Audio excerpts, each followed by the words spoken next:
안녕하세요. 전 37살 직장인입니다. 현재 5살 된 딸과 전업주부인 아내, 이렇게 셋이 살고 있습니다. 문제의 그날은 출장이 있어서 아내와 5살 딸 지아에게 아침에 출근하며 인사를 하고 집을 나왔습니다. 지금 결혼 6년 차인 저와 아내는 대학 시절 동창인데요. 동창회에서 처음 만나 제가 아내에게 고백한 후 연애를 시작했습니다.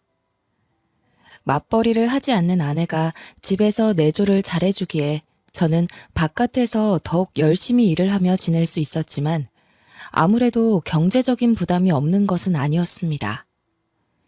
그래도 결혼 6년 차 직장에서 10년 차가 되면서 현재는 수입도 안정적이고 그 외에도 조금씩 투자하고 있는 주식으로도 보탬이 되고 있습니다.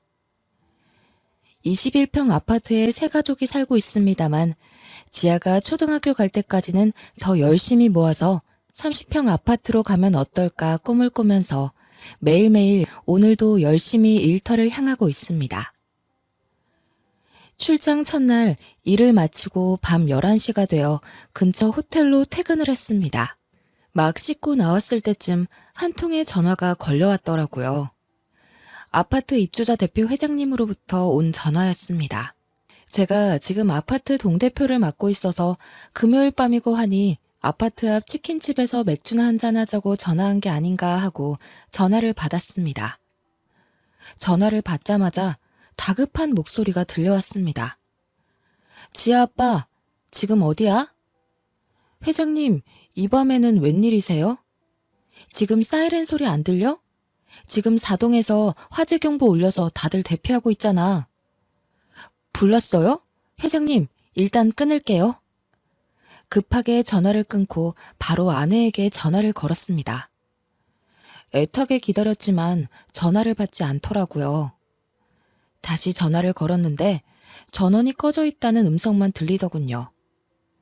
순간 불안한 예감이 머릿속을 왔다 갔다 해서 저는 바로 옷을 챙겨 입고 나가면서 회장님께 전화를 걸었습니다. 지아 아빠, 지금 대체 어디야, 이 난리통에. 회장님, 지금 출장을 와 있어요. 아내가 전화를 받지 않네요. 혹시 위험하지 않으시면 제발 저희 집 확인 좀 부탁드립니다. 비밀번호는 4424입니다. 아휴, 알았어. 일단 내가 가능한지 올라가 볼게. 전화를 끊고 호텔 앞에 서 있던 택시에 급하게 올라탔습니다. 기사님, 지금 수원으로 최대한 빨리 가주세요. 집에 불이 났다고 연락이 왔어요. 다급한 저의 요청에 기사님은 제가 타고 안전벨트를 매자마자 달리기 시작하셨습니다. 차 안에서 함께 출장을 갔던 부장님에게도 전화해서 상황을 설명하는 순간에도 심장이 너무 뛰어서 입으로 튀어나오는 줄 알았습니다. 부장님은 알겠다고 하시면서 빨리 가보라고 하셨고 상황을 파악하신 택시기사님은 엑셀을 더욱 밟아 달려주셨습니다. 그렇게 평소 승용차로 50분 정도 걸리는 거리인 코엑스에서 수원역까지 정확히 17분 만에 날아왔습니다. 아파트 입구로 들어서자 상황을 파악할 수 있었습니다. 입구에서부터 소방차들이 서 있었고 전 택시기사님에게 5만 원짜리를 건네드리고 바로 문을 열고 저희 집 쪽으로 달려갔습니다. 아파트 현관 쪽으로 가자 대피해서 내려와 있던 사람들끼리 웅성거리며 위쪽을 보고 있었고 불은 진압된 듯 보였고 소방관들이 오가며 남아있을지 모를 것에 대비해 이곳저곳 점검하고 있었습니다.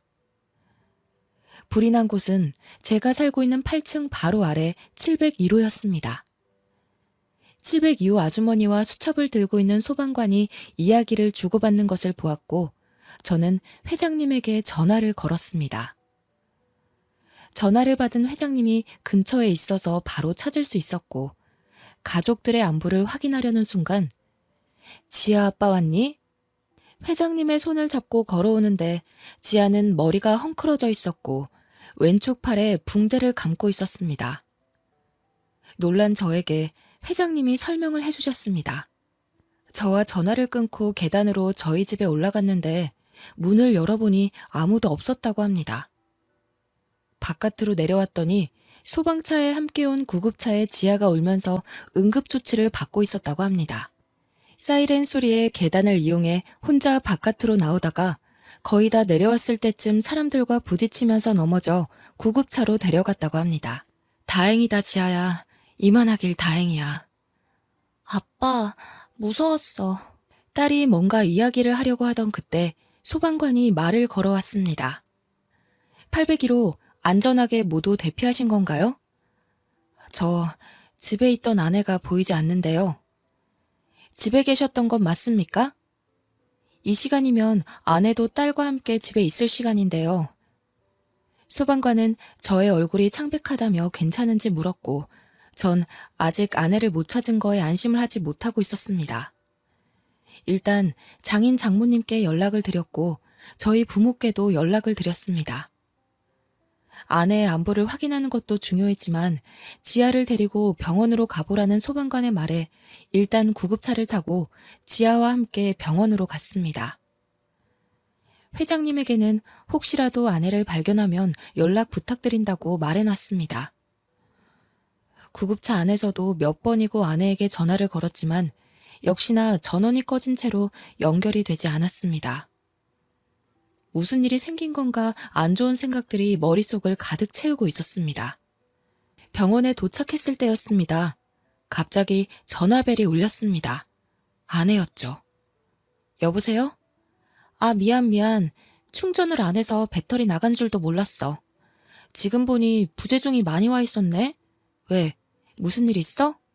아무 일도 없는 듯이 활기찬 아내 목소리를 들으니 안심이 되었습니다. 하지만 지금 이 상황이 어떻게 돌아가는지 이해가 안 갔습니다. 순간적으로 머릿속이 차갑게 맑아지면서 저는 핸드폰 녹음 버튼을 눌렀습니다. 여보, 지금 어디야? 지금? 당연히 집이지. 갑자기 웬일이야? 지아는 벌써 자. 지금이 몇 시인데 오늘 낮에 신나게 뛰어놀고 아까 10시도 안 돼서 잠들었어. 왜? 목소리 듣고 싶었어? 당신 진짜 집에 있는 거 맞아? 뭐야, 지금 나 시험하는 거야? 이 시간에 내가 가긴 어딜 가? 그러면서 아내는 오히려 저에게 발끈하는 거였습니다. 그런 당신은 요즘 출장이 좀 많아. 진짜 출장 간 거 맞아? 당신 출장 간다고 하고 바람 피우는 거 아니야? 여보, 하루하루 지아 돌보랴 살림하랴 얼마나 정신이 없는데 지금 어디서 나를 의심해? 여보, 내 얘기 좀 들어보라고. 그게 아니라 지금 당신 진짜 집에 있냐고. 아, 그러니까 그럼 내가 지금 집이 아니면 어디 있겠냐고. 조금 전에 아랫집에서 불이 났어. 아랫집에서 불이 나서 아파트 사람들이 다 대피했었다고. 우리 집으로도 연기가 많이 들어와서 그 흐름이랑 탄 냄새가 진동을 해서 집에 들어갈 수가 없어. 그런데 지금 당신 집에 있다고? 뭐? 진짜 불이 났어? 당황해서 말을 더듬는 아내 뒤에서 작은 목소리로 왜? 무슨 일 있어? 라고 말하는 남자의 목소리가 또렷이 들렸습니다. 지아는 괜찮아? 괜찮냐고. 엄마 없이 혼자서 대피하다가 계단에서 넘어져서 팔을 다쳤어. 지금 병원에 있어. 그런데 당신 지금 어딘데? 도대체... 근데 나 지금 옆에 있는 남자 목소리 다 들었어. 지아가 엄마 찾으니까 당장 병원으로 와. 통화를 마친 저는 조금 전에 녹음한 파일을 양가 어른들에게 보냈습니다. 병실에 들어가자 양가 부모님들이 다 오셨습니다.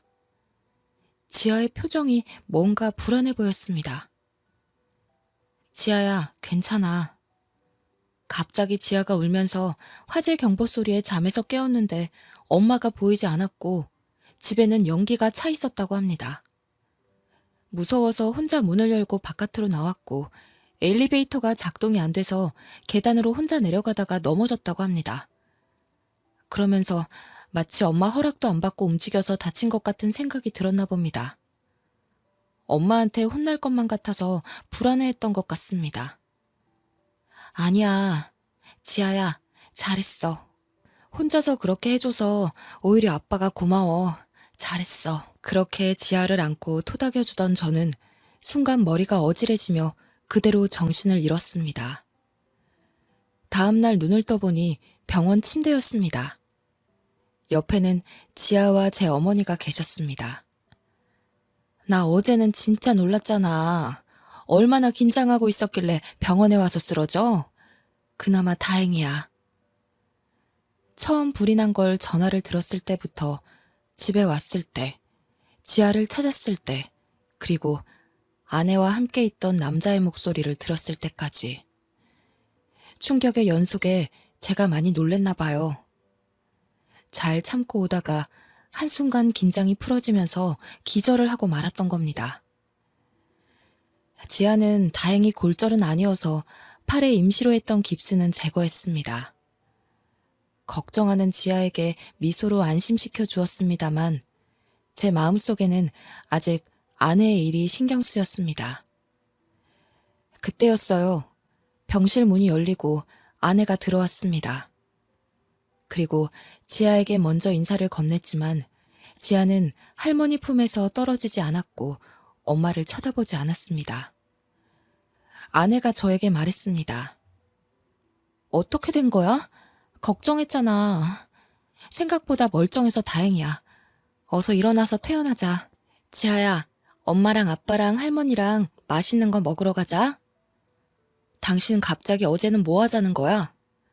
그니까 당신이 출장 거짓말하고 바람 피웠잖아. 뭔 소리야? 난 출장이었다고 회사에 확인해 보던가. 간밤에 아내는 그 남자와 이렇게 거짓말하자고 뻔뻔하게 입을 맞췄나 봅니다. 그러자 아내는 자기는 간밤에 쇼핑을 하러 갔었다고 하면서 말도 안 되는 이야기들을 지어내려고 했었지만 그럴 때마다 결론은 앞뒤가 맞지 않아 난처한 표정을 보였습니다. 특히 장인어른께서는 왜 어제 오지 않고 아침이 되어서야 왔냐면서 아내를 다그치셨고 그럼에도 불구하고 나중에는 요즘 남편 월급이 시원찮아 밤에 알바를 하러 나갔었다며 말을 바꾸더군요. 이 핑계 저 핑계 대는 아내에게 그만하라고 병원이 떠나가도록 큰 소리로 호통치셨습니다. 아버지의 호통에 정신이 번쩍 든 아내는 잘못했다면서 그제서야 용서를 빌더군요. 아내의 불륜 상대는 고등학교 동창으로 동창회에서 만나 연락을 주고받다가 넘지 말아야 할 선을 넘었다고 하더군요. 그 횟수가 늘어나면서 제가 출장 가는 날이 되면 늘 아이를 재우고 몰래 집을 나왔던 겁니다. 그렇게 아이는 내팽겨치고 그 남자와 새벽마다 만남을 이어온 거였죠. 교감 선생님으로 정년 퇴직하신 장인어른의 호통에 아내는 그 어떤 반론도 하지 않고 불륜을 저지른 것에 대한 책임을 지고 저와 이혼을 했습니다. 장인어른은 지아 교육을 위해 쓰라며 위자료로 큰 돈을 보내주셨고 그동안 전업주부였던 아내는 이제 다시 일자리를 알아보면서 지아의 양육비를 보내야 하게 되었습니다. 화재 이후 아파트의 보수를 다 마치고 지아가 그날의 일에 대해 트라우마가 남아있는 것 같아서 그 집을 처분하고 대출을 받고 부모님의 도움을 받아 더 넓은 50평대 아파트로 이사했습니다. 지금은 할머니, 할아버지와 지내고 있어서 지아의 마음이 많이 안정적으로 돌아온 것 같습니다. 사람의 앞날은 누구도 알 수 없는 것 같습니다. 하필 그날 아랫집 아주머니가 빨래를 삶는다고 올려놓고 방에서 드라마 삼매경에 빠졌던 것이 생각보다 큰 불길에 아파트 전체가 대피하는 사태가 발생했고 그로 인해 은밀하게 이어져 왔던 아내의 불륜 행각이 꼬리를 잡히게 되었습니다. 이런 걸 볼 때 사람은 항상 착하게 살아야 하는데 저희 아내는 그렇지 못했죠. 아무도 모른다고 생각하겠지만 하늘은 알고 있다고 생각합니다. 제 이야기는 여기까지입니다. 감사합니다.